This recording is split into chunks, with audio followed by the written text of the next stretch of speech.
Hi mga kamomoys, mangain tayo. Good afternoon po. Ito ang nagawa ko ngayong pagkain. That is the noodle, Italian noodle on my eggplants with eggs at saka tuna fish mga kamoy. Salata ba? Kasi ngayon is holiday sa Germany at saka uulan. Tingnan nyo mga kamoy. Uulan at saka dark. Kanina uulan na marami, ngayon parang konti na lang o wala na. Pero ano na, cloudy. Today is cloudy the whole day. At saka parang makulimlim nga. At saka ito lang ang very simple foods namin ngayon mga kamomoys. Kasi nandito lang kami sa bahay, walang trabaho. Si asawa ko sick leave pa. At saka may ano siya, Riha everyday going to the hospital. We feel kilometers drive to every day. 28. Hæ?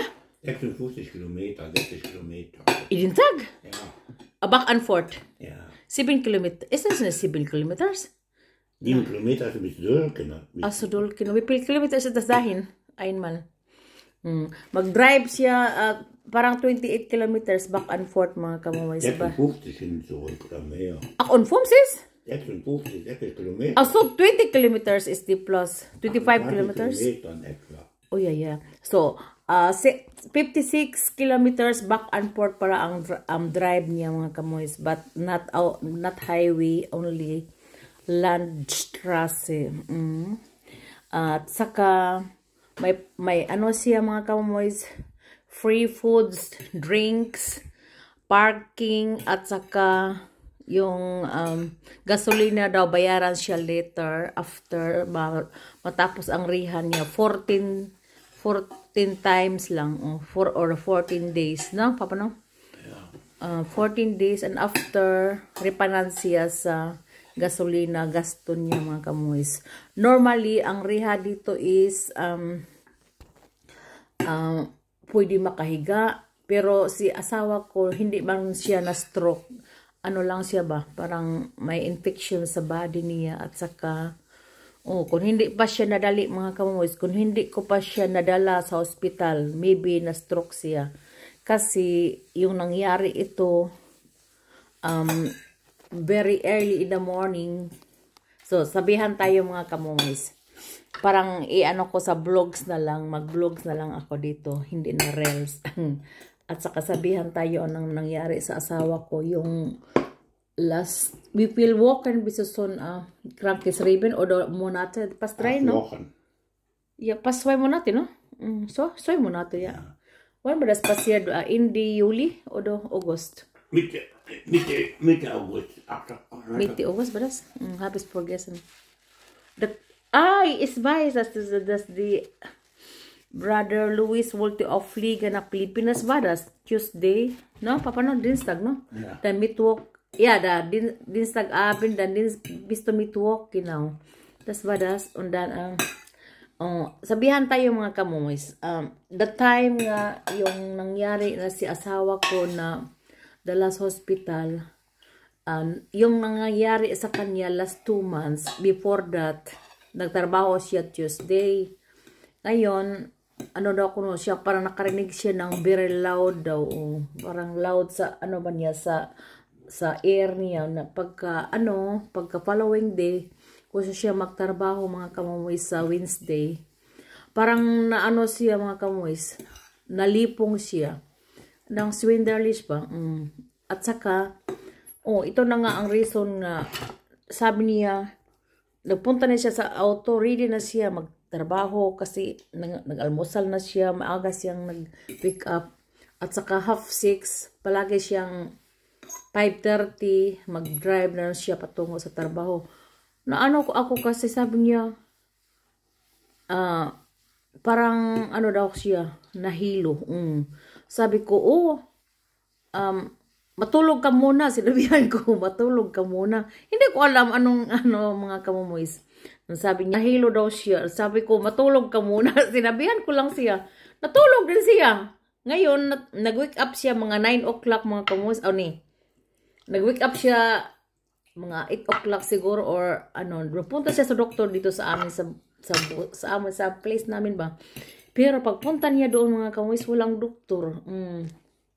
May open ang ano, ang opisina nila ba, pero walang doktor. Dan ngayon babalik siya at saka gigiwig up ako niya mga 9 bandang 9 o'clock siguro. Sabihan lang tayo, I will tell you anong nangyari.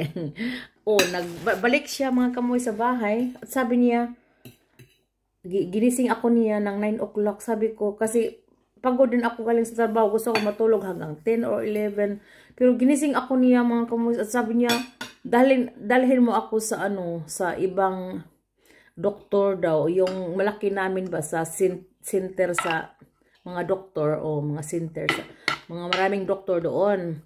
So okay, dan sabi ko okay, mag-ano pa ako, magbihis, hindi na ako naligo mga kamoys, kundi nang hilamos lang ng hugas at saka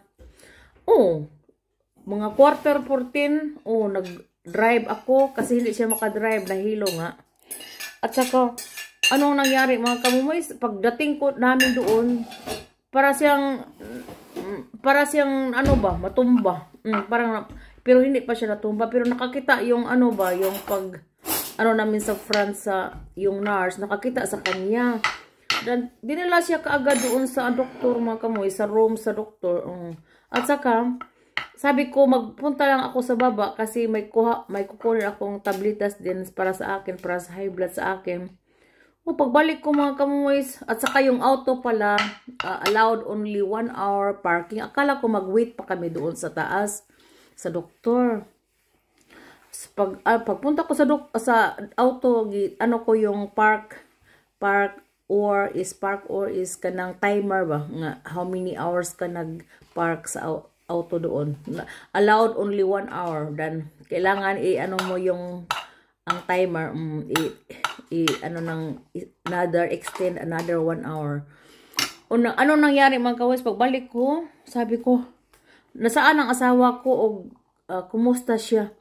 Sabi niya sa nurse na dinala siya sa ospital mga kamumoys. Niko, what? Without knowing me, hindi ko siya na nakiusap. Ano nangyari sa asawa ko mga kamumoys? Hindi siya hindi ko alam o kung namatay siya, baga ko namatay siya.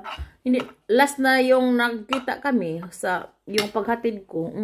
Para nakaiyak ako at saka sabi ko, na lang ako, nag-drive na lang ako behind sa susunod, pero hindi ko nakita ang yung cranking wagon or yung ambulance. Hindi ko na nakita na saan sila dadaan, pero hindi ko din narinig. At saka kasi lang ako sa baba ba, nagbili ako ng tabletas. Dan na lang ako doon sa hospital. Sinabi nila saan ng hospital, nagpalo na lang ako. Dan pagdating ko doon sa hospital, nahanap po yung asawa ko. Mga 2 hours later, darating ako kasi nagpunta pa ako sa bangko, marami pa akong pero nitrust na lang ako sa kanila kasi sila ang nagdala kaagad of emergency pala. Saka mga kamumoys, pagdating ko doon sa hospital mga kamumoys, pagdating ko sa hospital, hinahanap po yung asawa ko na saan siya. Sabi sila nandoon sa pinakatuktok. Ako mga kamumis, yung sakyan patungo sa taas o sa 4th floor, nandoon si asawa ko. Pagdating ko doon, nakaiyak ako, naghanap ako sa asawa ko, nakaiyak ako kasi sinabihan ko mga dalawang nurses na alam ninyo, hinatid ko lang siya. Dan nagpunta ako sa baba sa pharmacy kasi may pharmacy sa baba. Lang ako sa tabletas ko, nagbili. Pagbalik ko, nawala yung asawa ko. At saka tinanong ko, nasaan ang asawa ko at kumusta siya? Sabi niya, dinala namin sa pinadala na sa ospital. Ito ang sinabi ko sa dalawang nurses. Sinabihan ko kung ano pa lang nangyari sa asawa ko, ito na ang last nagkita kami na hinatid ko siya. At saka, for example ba, anong nangyari, no? Hindi, kasi hindi ko alam na dalhin nila sa hospital. Akala ko nandoon lang kami sa, nandoon lang kami sa, yung doktor namin, house doctor naman, sa, doktor namin ba? Akala ko, hindi, not so very, critic, or, importante pala ko. Kaya sabi nila, kung hindi pa nadala sa hospital ng asawa ko, na stroke na yun. Niko, thank you Lord. Parang may angel pa si asawa ko na dalhin ko siya sa sa hospital. Really. And then, gi-inform po ang church namin sa Pentecostal na ipapray si sa asawa ko. Parang naka-help din mga kamuis. Thank you sa mga warrior prayers sa Pentecostal. Sa lahat na nag-pray sa asawa ko mga kamuis. Thank you very much sa mga prayers ninyo. At ngayon, nagriha siya. So, after sa 11 days or 12 days. 12 days niya sa hindi pa pinakita ko yun sa vlogs ko. 12 days siya or 11 days sa hospital. May siya, mga kamuis. Ang pala sa doctor, findings na unconcentrate siya. Unconcentrate. Dili concentrate siya ba ang iyahang kuan. May siya sa speech therapy at saka yung, di ba magtingin tayo ng ganun mga kamuis. Magano tayo sa left and right, hindi siya makaganon. That's why para siguro ito ang sa speech niya na apektahan din. Kung hindi pa nga siya nadala sa hospital kaagad, kung hindi ko na siya nadala, kung matagal pa na stroke na siya mga kamuis. Mabuti na lang, hindi light stroke, hindi na nagsabi ang doktor na light stroke, hindi. Sabi lang niya infection, nag-take siya ng what is the tabletin, papi? Das makhunga? Papi? Reinhard? Wie heißt nochmal deine Tabletten? Wie heißt nochmal deine Tabletten, das makhunga? Wir haben Hunger gemacht, jetzt nicht mal so viel. Ja, wie heißt die? Cortison. Also, yeah, danke. Ang pala niya mga kamoys, cortison. May siya, different kinds of milligrams. Yung pinakauna, yung sa hospital pa siya, yung paglabas niya, pinatake siya ng 80 milligrams. After 1 week, 70. Hanggang, down na, ngayon is parang 20 grams na siguro. Ano nangyari mga kamoys, parang gutom siya palagi. Tumataba siyang, lumalaki ang tiyan niya. Grabe. Cortisone is not good. Saka sinabi ko sa sa mga kaibigan ko, ano ba yung cortisone? parang balon na yung asawa ko eh. Ang tiyan niya parang balon ba mga kamuis na lumalaki na lumalaki. Palagi siyang gutom mga kamuis. 6 times a day kakain siya. Kukuha lang siya sa rip or saan yung makain niya, yung mga sweets, yung mga, sabi nga nila, mo yung asawa mo, pakainin mo ng mga fruits daw. Pinakain ko rin siya. Grabe, ang makain niya noon, one bread lang. Ngayon, 3 bread. Grabe. Kaya, sabi niya, I'm very hungry ko noon. Very hungry niya. Until, kung hindi siya matulog ng maaga mga kamuis, kakain pa siya. Mag-yogurt, kuha siya sa ref. Grabe. Sabi ko, hey, hindi pa ako nag-wake up, no? Kayo, dalawang almusal. Ako, mag-wake up ako 12 o'clock mga kamuis. Diretso na ako mag-lunch. Siya, 2 beses nag-almusal, at saka mag-lunch pa. Sabi ko, my God. Sabi ko. Then, ito na ngayon, na hinay-hinay na, kanang dahan-dahan ba? Na siya, nandoon na siya sa 20 grams na siguro nga cortisone. So 3 kinds sa cortisone niya, may 80 grams, 70 grams, or apat 60 grams. Ngayon parang baba na 20 milligrams na siguro. Kasi hindi na din siya kumakain ng marami. Dahil lang sa cortisone mga kamumoys, grabe. Ang cortisone is not good, na? Mga kamumoys, mangain tayo. Yung talong ba na sabi ko kanina, yung prito kong talong, nilagyan ko ng itlog at saka i-fried ko ang talong with garlic at saka pakita ko sa inyo. Maubos na mga kamumoys. Masarap mga kamumoys. Kunti lang asin nilagay ko. At saka wala akong rice mga kamumoys. Ito ang namin. Noodle at saka may manok pa yung sobra sa Sunday. Parang apritada, not apritada, I don't know. Parang lang. Parang apritada nga kasi may mga pepper bell nilagay ko. At saka masarap yung fish mga so fried ko lang ang mga kamumoys, liit-liit ko ang 1 eggplant. I-fried ko sa mantika yung spice oil, so with garlic at saka onions. At pagkaluto na sa mga kamumoys, pagkaluto sa eggplant, nilagay ko yung eggs with tuna. At saka, okay mo lahat. Okayin mo lahat. Haluin mo lahat. Ito na. Masarap kainin mga kamumoys kasi hindi maalat. Pwede na walang rice. Sa akin walang rice. Ito lang noodle ang ko. Together. Itong noodle. Italian noodle yun mga kamumoys. Nilagyan ko yung cheese. At saka butter konti. So ito na ang lunch namin ngayon. Dito is sa Germany is holiday. Holiday dito mga kamumoys ngayon. Tag der Einheit is yung naalala ninyo mga kamumoys, may West Germany at East Germany. Yung East Germany is communist before.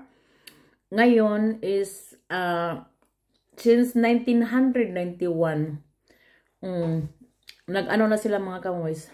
Wala nang communist. Nausa na mga kamumoys in one. Reunite. Na-reunite na mga kamumoys. Wala nang East, wala nang West. So, makapunta na kami doon sa kanila. Ang sila makapunta dito sa amin. Ang taga-East. Communist country yun before.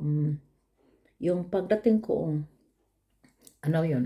1991. So, darating ako dito 1988. 1991 na reunite. Yung the Tag der Einheit is the day of reunion. Marang reunion ba? Reunion? Reunite. I don't know. Ano ba yung pagkasabi sa English? Basta kay nagkausa na na sila, nabalik sa into one. Hindi na nabahin mga kamumoys. So mga kamumoys, ito ang life dito sa Germany. Ngayon, ito nga, nasabi ko na yung life sa asawa ko, the first time nga na-hospital siya at saka longer, na naman siya noon, 6 months ang siya, hindi siya naka-work mga kamumoys, yung maliit pa ang mga anak ko.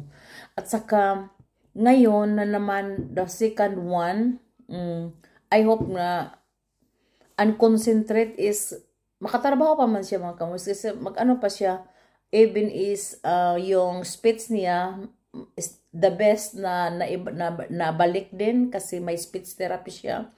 At saka yung concentrate niya parang unconcentrate. Makadrive na siya sa auto mga kamumoys. Noon parang anxiety siya ba? Anxiety. Ako mag-drive palagi. Yung na-hospital siya, after sa hospital, nag-start siya ng drive na siya mag-isa yung last 2 weeks. At saka mag-drive na siya, hindi ko na siya sinamahan. Sinabahan ko lang siya, concentrate ka lang at saka huwag kang magpaano ng very loud music. Kasi mag-loud music siya sa auto mga kamumoys. Sabi ko, mo lang very pahinaan, concentration, at saka pray before you drive the car. Sinabihan ko palagi siya. Ito, nagawa niya mga kamomoys. At saka pag, 6 hours long a day. 14 times mga kamomoys. At saka, mga 3 weeks siguro yun. Mga mga kamomoys. Sa, talong kong with tuna at saka itlog. Masarap mga kamoys. Walang rice. Noodle lang ang Paris na ko. Mga kamoys, ang mga pagkaon sa pobre mga kamoys. Kasi kahapon nagluto ako ng rice last day. Naubos ko ang rice kahapon mga kamoys. Sabi nga nila, makapats daw ko yung rice. Especially the rice from Thailand, yung puti. At saka fragrant rice is not good, not so healthy. Mas mabuti pa yung mga itim na rice mga kamoys, yung mga brown ba sabi nila. Kasi mas healthy pa yun, walang carbohydrates. May carbohydrates pero not so walang sugar ko na mga kamoys.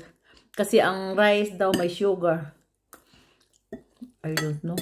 Pero kakain naman ako alternate. Not always rice. For example, today is kahapon rice. Nagawa ako ng noodle ngayon. Then sa Friday, magawa ako ng potatoes. Maybe, potatoes. At saka, this weekend mga kamoys, kahapon, alam niyo mga kamoys, kahapon, naglinis ako sa windows. Naglinis ako sa bahay namin buo. Grabe. Mabuti na lang walang trabaho. Tiningin ko noon sa trabahoan ko. Hindi sila nagsabi mga kamoys. Walang notice na walang decor. Pinuntahan ko kahapon. Mga gabi na, mga 9 o'clock. Malinis. Wala palang tao. Kasi, dahil sa ngayon na free, so kahapon, hindi din sila nagtrabaho kasi kailangan isabi yun before 1 month before kasi di ba may catering sila para sa mga bata para malaman sa catering na walang pasok at saka hindi sila magluto mga kamoys kasi i-deliver yung ang catering for 65 children. Yung tinabahuan ko ngayon is daycare. Ako ang janitor. At saka sila ang mag-ano sa mga bata din yung mga maestra. Sila ang sa mga pagkain. May bistro sila doon mga kamoys. Malaking bistro sa daycare namin. Yung 65 ka mga bata, hindi lahat kakain. Pero mostly kakain. Kasi nakita ko yung mga bangko, dami-dami. Mga 50 plus. At saka, may sila mga kamoys. Ako lang ang maglinis doon. Not all in one time linisan. Kundi every week one group. At saka bistro at kitchen need every day ang kusina at saka yung bistro sa mga bata doon may dumi kunti. Mga fats or mga mumuho. At saka ang floor mga kamomoys, linisan ko Monday, Wednesday, every MWF. At saka TTH, konti lang ang Tuesday. At Thursday, I'm free. I'm day off. Yeah, off din na. Off day ko ang Thursday. That is my time na maglinis sa mga paa or magpalinis kung may pera. At saka, dito mga kamomoys magkanta-kanta pag may time sa Star Maker sa gabi at saka maglinis sa bahay. Naglinis ako kahapon hindi Tuesday pero maghapon is free, walang walang pasok. That's why naglinis ako lahat. So sa weekend may dito may Oktoberfest. Anong Oktoberfest mga kamomoys? Yung magseksi ka at saka magdamit or magkalsonis. Ipakita ko sa inyo, mag-vlogs ako doon sa Saturday. At saka pupunta ko ang cousin ko, pupunta din dito. Mag-train lang siya at saka sunduin ko siya sa Thursday. At saka pupunta kami sa parang diskuhan ba, pero maraming tao mga kamoys. Ano na, sold out na ang mga tickets. Grabe. Tag 17 euro ang one ticket. Para lang ano ba, ma-expose ang beauty mo, punta ka doon sa Oktoberfest. At saka ang mga lalaki mag-inuman or mga babae. May freedom of para weekend ba, weekend na happy lang with husband or with boyfriend. Kami ni asawa ko at saka marami kaming nabinta na tickets kasi yung kasi ni asawa ko ang nag-organize sa itong Oktoberfest at every time kung magbinta siya kukuha lang doon si asawa ko at saka marami kaming na mga friends na gustong magpunta dito sa place namin at saka kukuha lang siya ng ticket dito sa kasi niya, neighbor lang namin at saka mag-order sila mga kamumis. Yung nabinta sa asawa ko is 23 ka tickets pero hindi siya free mga kamumis. Tutulong lang siya sa nila yung fair eye nila sa